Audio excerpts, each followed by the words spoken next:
Names are you all. ఈరోజు నేను ముందుకి టీఎస్ఎట్ 2022లో కెమిస్ట్రీ క్వశ్చన్ పేపర్లో ప్రతి క్వశ్చన్కి డీటెయిల్ ఆన్సర్స్ చూసే సిరీస్లో భాగంగా పార్ట్ 15తో అయితే మేము ముందుకు వచ్చేసాను. ఈ రోజు కూడా కొన్ని క్వశ్చన్స్కి డీటెయిల్గా ఆన్సర్స్ అయితే చూద్దాము. Without any further delay let us start our video. First question ఈరోజు మనం డిస్కస్ చేస్తుంది ఏంటి అంటే match the items given in the column 1 with those given in the column 2. Column 1లోను కాలమ్ 2లో ఇచ్చిన వాటికి మ్యాచింగ్ చేయమన్నారు. సో ఫస్ట్ వన్ వచ్చేసి magic number, liquid drop model of the nucleus, actinides, threshold energy. Column 2లో వచ్చేసి మనకి nuclear fission, Q value, radioactivity, shell model of the nucleus. ఇవన్నీ కూడా మనకి ఇచ్చిన కాలమ్ 1 అండ్ కాలమ్ 2లో డీటెయిల్స్ అనమాట. మ్యాచింగ్ చూద్దాం చూడండి. ఆప్షన్ ఏకి 4, బికి 1, సికి 3, డికి 2. సో ఇలా మనకి 4 ఆప్షన్స్ కూడా ఇచ్చారు. ఏది రైట్ ఆన్సర్ అనేది ఒకసారి చూద్దాము. మనకి మ్యాజిక్ నెంబర్స్ ఆబ్వియస్గా ఈ క్వశ్చన్ మొత్తము మనకి ఏ లెసన్ నుంచి వచ్చింది? న్యూక్లియర్ కెమిస్ట్రీలో నుంచి వచ్చింది. సో న్యూక్లియర్ కెమిస్ట్రీలో మ్యాజిక్ నంబర్స్ అనేది దేనికి దేనికి కనెక్ట్ అయి ఉంటాయి? ఇది మనకి మ్యాజిక్ నెంబర్ అనేది ప్రిడిక్ట్ చేస్తుంది. ఏం ప్రిడిక్ట్ చేస్తుంది అంటే certain number of the protons and the neutrons ఉన్నప్పుడు న్యూక్లియస్ ఎలా స్టేబుల్గా ఉంటుంది. అలాగే ప్రోటాన్స్కి న్యూట్రాన్కి సంబంధించి షెల్స్ కూడా డిఫరెంట్గా ఉంటాయి.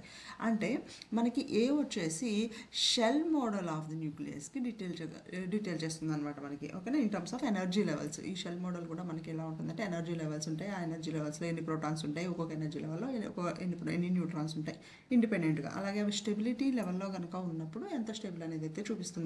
అలాగే మనము చెప్పుకునే ఈ మ్యాజిక్ నంబర్స్ అనేది ఒకసారి చెప్తాను. అవేంటి అంటే 2, 8, అలాగే 20, 28 అలా ఉంటాయి అనమాట నా మ్యాజిక్ నెంబర్స్. సో ఏకి 4. సో మనకి ఏకి 4 ఎక్కడ మ్యాప్ అయింది? ఆప్షన్ 1 అండ్ ఆప్షన్ 4లో మ్యాప్ అయింది. ఆప్షన్ 2 అండ్ ఆప్షన్ 3 అనేది నాకు డెఫినెట్గా రైట్ ఆన్సర్స్ అవడానికి స్కోప్ లేదు. సో ఈ రెండిట్లో నెక్స్ట్ ఆప్షన్ బి చెక్ చేసుకుంటే నాకు రైట్ ఆన్సర్ వచ్చేస్తుంది. ఆప్షన్ బి అంటే చూడండి, liquid drop model of the nucleus. Liquid drop model of the nucleus మనకి ఏం చెప్తుంది? Treats the nucleus as a drop of the incompressible nuclear fluid. Incompressible nuclear fluid ఉంది, అది ఇన్కంప్రెసిబుల్గా ఉంటుంది. And it use to explain the nuclear fission. So అంటే B అనేది నాకు nuclear fission. B వచ్చేసి 1కి మ్యాప్ అయింది. బికి 1కి మ్యాప్ అయింది అంటే నాకు రైట్ ఆన్సర్ వచ్చేసి 1. 4th అనేది నాకు రైట్ ఆన్సర్ అవడానికి పాసిబిలిటీ లేదు. అది అవునా కాదా అనేది చెక్ చేద్దాం చూడండి. Option number C right relation డితో థర్డ్తో అన్నాడు. అంటే యాక్టినైడ్స్ వచ్చేసి రేడియో యాక్టివిటీ మనకి అన్నీ తెలుసు. అన్ని యాక్టినైడ్స్ కూడా రేడియో యాక్టివ్గా ఉంటాయి. సో ఆప్షన్ సి కాలమ్ 1లో ఉన్న సి అనేది 3కి మ్యాప్ అవుతుంది. థ్రెషోల్డ్ ఎనర్జీ అనేది మనకి క్యూ వాల్యూకి మ్యాప్ అయింది. ఇంతకీ క్యూ వాల్యూ థ్రెషోల్డ్ ఎనర్జీ అంటే ఏంటి? జనరల్గా మినిమం రిక్వైర్డ్ ఎనర్జీ మనము కైనెటిక్స్లో అక్కడ చూసినప్పుడు మినిమం రిక్వైర్డ్ ఎనర్జీ అంటాము. అదే థ్రెషోల్డ్ ఎనర్జీని మనము న్యూక్లియర్ కెమిస్ట్రీలో వాడినప్పుడు కూడా అదే అంటాము. కాకపోతే ఏమంటామంటే the energy released or absorbed in nuclear reaction అంటాము. దానికి స్పెసిఫిక్గా నేమ్ ఏంటి అంటే క్యూ వాల్యూ అంటాం అనమాట. సో మనకి రైట్ ఆప్షన్ వచ్చేసి ఆప్షన్ నెంబర్ 1. సెకండ్ క్వశ్చన్ చూడండి. Next question, for the reaction of ట్రాన్స్లో ఉన్న ఈ కాంప్లెక్స్ తీసుకున్నాము. అంటే ఇరిడియం కాంప్లెక్స్ అనమాట. XCOPPH3 twice. ఈ PPH3 ట్వైస్ అనేది ఉండడం వల్ల మనం అది సిస్టర్ ట్రాన్స్ అనేది చెప్తున్నాము, 2 ఉండడం వల్ల. సో ఎక్స్ అనేది మనకి ఫ్లోరిన్, క్లోరిన్, బ్రోమిన్, అయోడిన్ అయి ఉండొచ్చు. ఒకవేళ ఇది కనుక ఆక్సిజన్తో రియాక్ట్ అయితే the correct order of the variation of rate of reaction with X అంటే ఫ్లోరిన్, క్లోరిన్, బ్రోమిన్, అయోడిన్ కనుక మనం రిప్లేస్ చేసినప్పుడు 4 డిఫరెంట్ కాంప్లెక్సెస్ వచ్చాయి కదా, వాటిల్లో ఆక్సిజన్తో రియాక్ట్ అవడానికి ఏది కరెక్ట్ ఆర్డర్ అని ఇస్తున్నారు. ఆబ్వియస్గా మనకి ఈ రియాక్షన్కి మాత్రమే కాదు, ఏ రియాక్షన్కి అయినా సరే we know iodines will start reacting quick compare to all other. వాటి అటామిక్ సైజ్ అనేది వేరీ అవడం వల్ల మనకి iodine will be always greater highly reactive compare to bromine, chlorine and fluorine. ఇదే సిరీస్లో ఉంటుంది. అయితే ఎందుకు చెప్తామో మళ్ళీ ఒకసారి చెప్తాను. రేట్ ఆఫ్ ఆక్సిడేషన్ చూసుకోవాలి మనం ఇక్కడ. ఎందుకని? ఆక్సిజన్తో రియాక్ట్ అవ్వాలి కాబట్టి rate of oxidation is always directly proportional to electron density on the metal atom. ఎందుకని? ఇప్పుడు నాకు అయోడిన్ అనేది లార్జర్ సైజ్ ఉంటుంది. ఆ లార్జర్ సైజ్ ఉన్నప్పుడు మనకి ఏమవుతుంది అంటే electron density on the metal atom అనేది ఎక్కువ అవుతుంది. And it will be inversely proportional to electron negativity of the ligand. ఇచ్చిన లైగాండ్స్ అన్నింటిలోకి కూడా ఏదైతే లీస్ట్ ఎలక్ట్రాన్ నెగటివిటీ ఉంటుందో అది త్వరగా ఆక్సిడైజ్ చేయడానికి హెల్ప్ అవుతుంది అనమాట. సో వచ్చిన వాటిల్లో లీస్ట్ ఎలక్ట్రాన్ నెగటివిటీ మనకి ఎలక్ట్రాన్ నెగటివిటీ డిక్రీజ్ అవ్వాలి.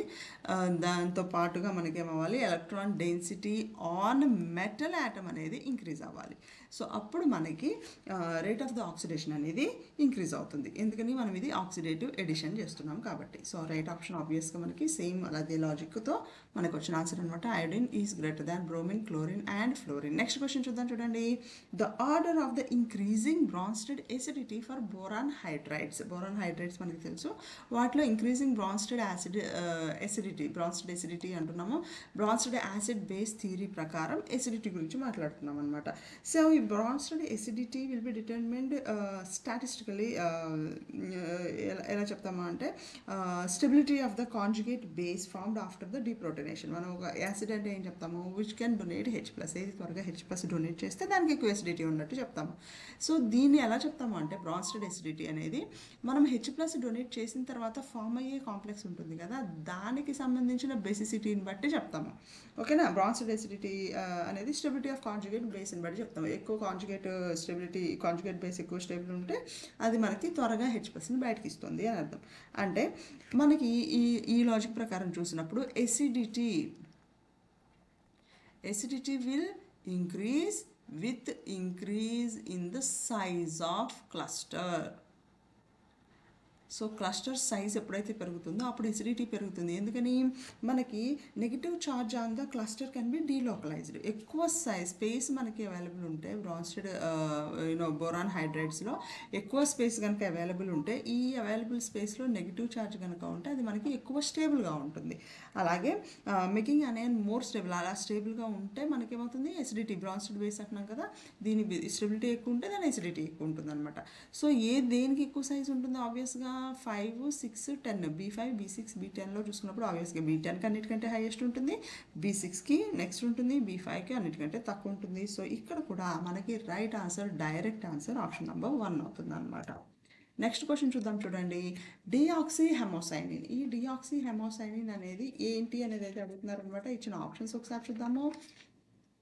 ఆప్షన్స్ చూడండి ఒకసారి. హెమోప్రోటీన్ అండ్ పారామాగ్నెటిక్ ఇన్ నేచర్, అలాగే colourless and diamagnetic in nature, O2 transporter, oxygen transporter and paramagnetic in nature, blue coloured and diamagnetic in nature అనమాట. So ఏది మనకి right answer అవుతుంది అంటే యాక్చువల్గా డీఆక్సినేటెడ్ అన్నాము. డీఆక్సినేటెడ్ అంటే మనకి ఆక్సిజన్ రిమూవ్ చేసేసింది అని అర్థం, అంటే బయటికి తీసేసింది అని అర్థం అనమాట.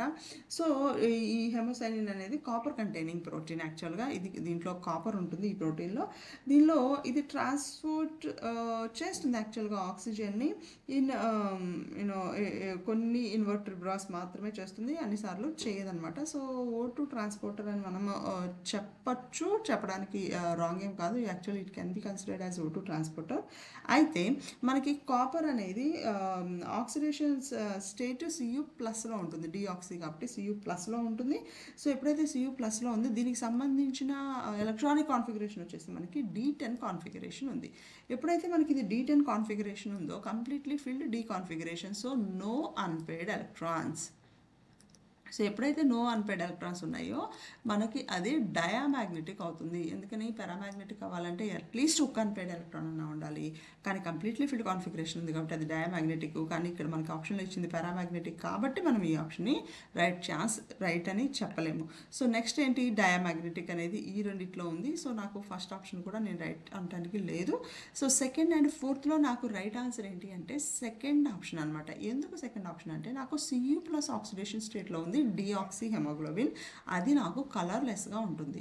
అయితే ఎప్పుడైతే ఈ ట్రాన్స్పోర్టేషన్ జరుగుతూ ఉన్నప్పుడు అంటే ఆక్సిజన్తో బైండ్ అవుతుందో Cu+, అప్పుడు దాని ఆక్సిడేషను Cu+ నుంచి నాకు Cu2+ అవుతుంది. అప్పుడు నాకు ఇది బ్లూ కలర్లో ఉంటుంది.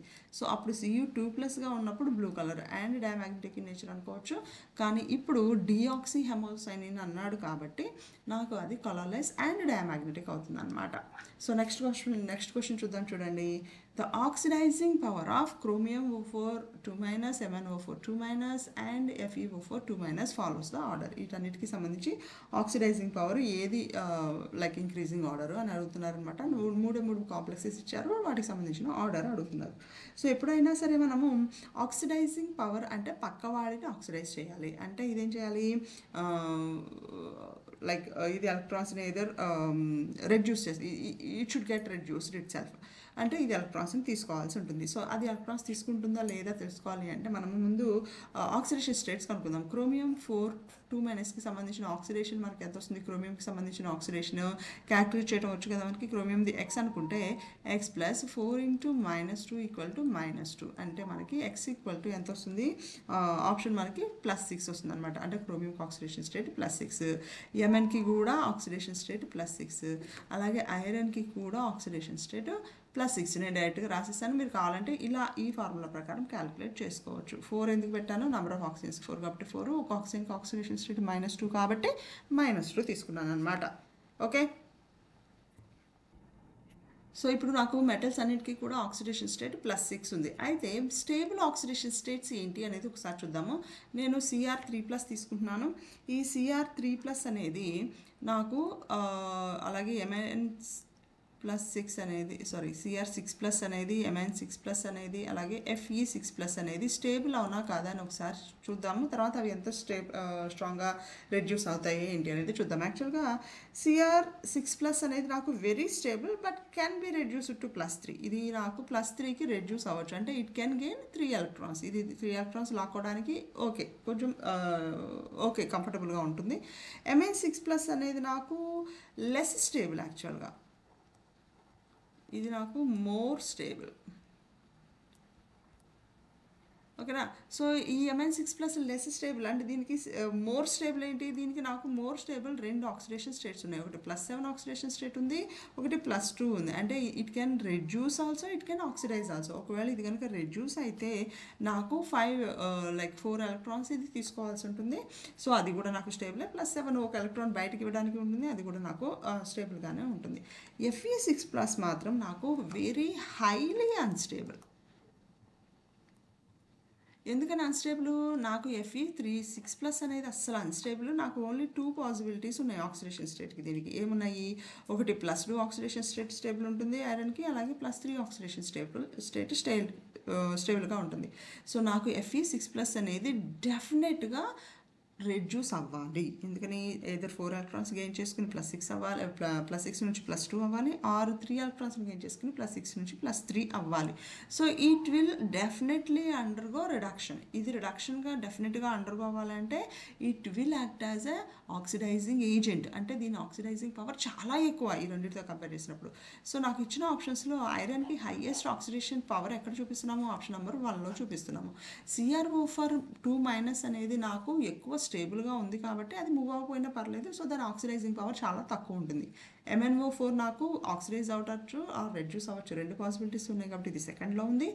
Fe6+ అసలు నాకు అన్స్టేబుల్, డైరెక్ట్గా అది +2 ఆర్ +3లోకి కన్వర్ట్ అవ్వాలి కాబట్టి నాకు అది హైయెస్ట్ ఆక్సిడైజింగ్ పవర్ చూపిస్తాను అనమాట. ఇలా ఆక్సిడైజింగ్ పవర్ చూపించాలి అంటే మనకి ప్రపోర్షనల్, యూనివర్సల్ ప్రపోర్షనల్ చెప్పాలి అంటే మనకి stability of the higher oxidation state కనుక ఎక్కువ ఉంటే ఆక్సిడైజింగ్ పవర్ తక్కువ ఉంటుంది, యూనివర్సల్లీ ప్రపోర్షనల్లో ఉంటుంది అనమాట. ఓకేనా. నెక్స్ట్ క్వశ్చన్ చూద్దాం. చూడండి, the number of microstates present in the term symbol 3F ఏముంటుంది అని అడుగుతున్నారు. ఆప్షన్స్ వచ్చేసి నాకు 3, 21, 9 అలాగే 28 అనమాట. సో ఇచ్చింది నాకు 3F ఇచ్చారు. 3F అంటే మనం ఎలా రాస్తాము, 2s+1 L వాల్యూ అలాగే J వాల్యూ, మనం మైక్రోస్టేట్స్ ఇలా రాస్తాము.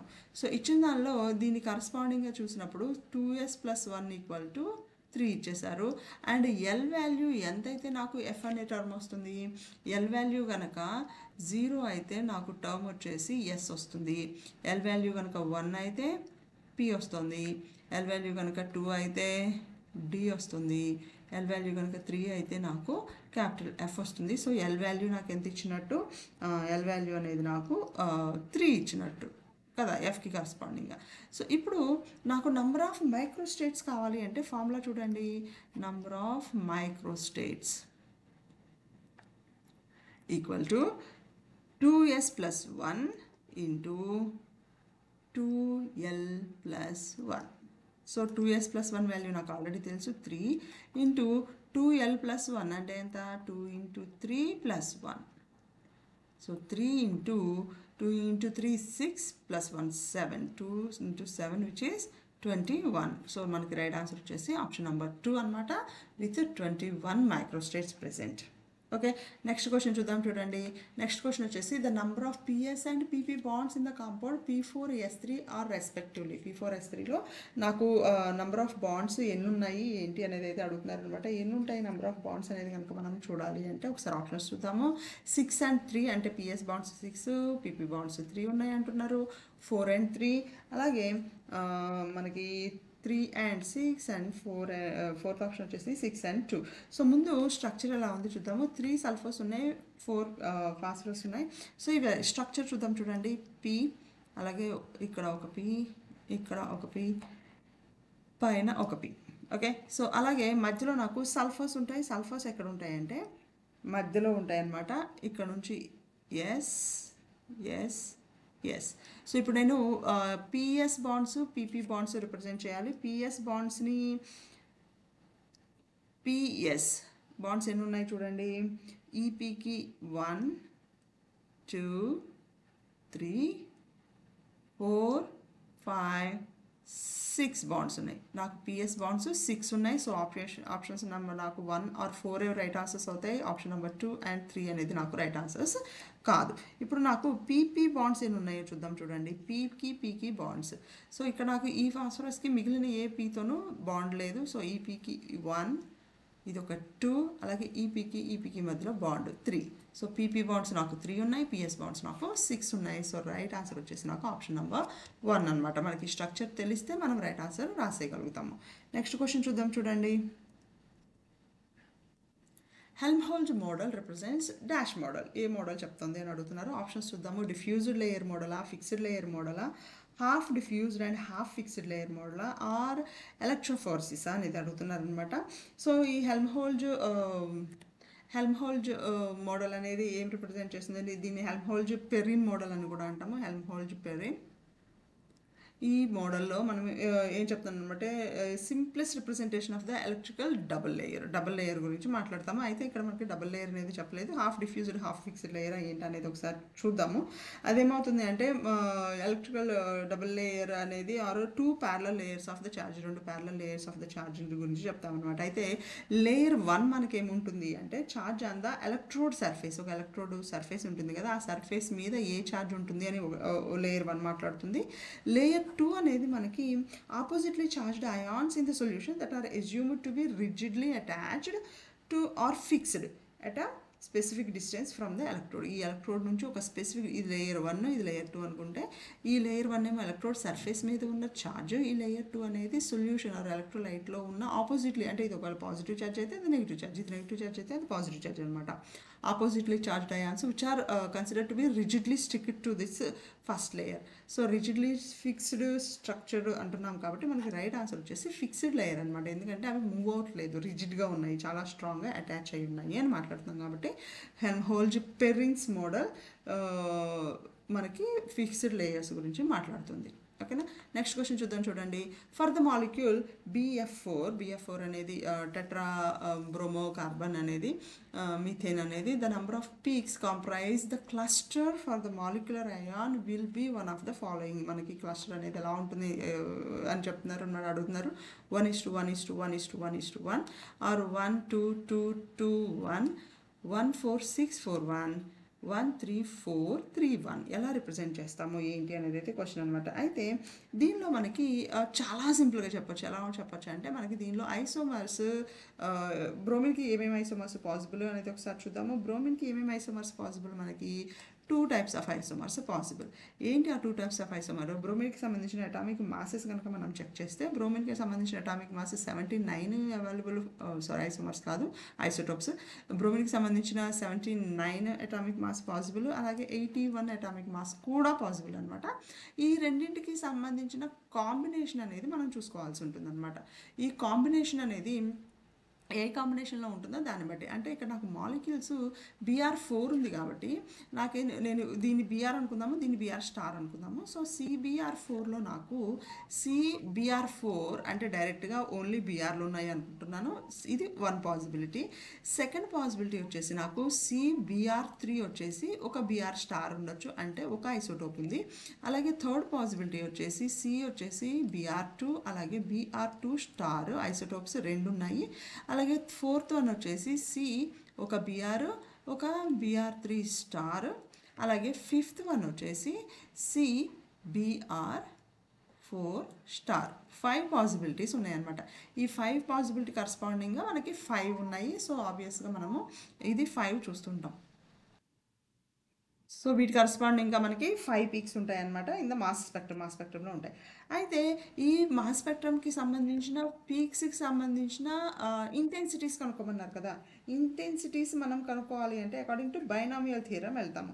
బైనామియల్ థియరం వెళ్ళాలి అంటే మనకి ఏముంటాయి, టర్మ్ సింబల్స్, రిలేటివ్ అబండెన్సెస్, రెండింటికి సంబంధించిన రిలేటివ్ అబండెన్స్, దీని అబండెన్స్ A అనుకుంటే, దీని అబండెన్స్ కనుక ఒక ఫర్ ఎగ్జాంపుల్ B అనుకుంటే, బైనామియల్ థియరం ప్రకారం నంబర్ ఆఫ్ యాటమ్స్ ఎన్ని ఉన్నాయి మనకి, BR అనేది 4 యాటమ్స్ ఉన్నాయి. సో బైనామియల్ థియరం ప్రకారం మనకి పాసిబిలిటీ ఎంత ఉంటుంది అంటే A+B⁴ ఉంటుంది.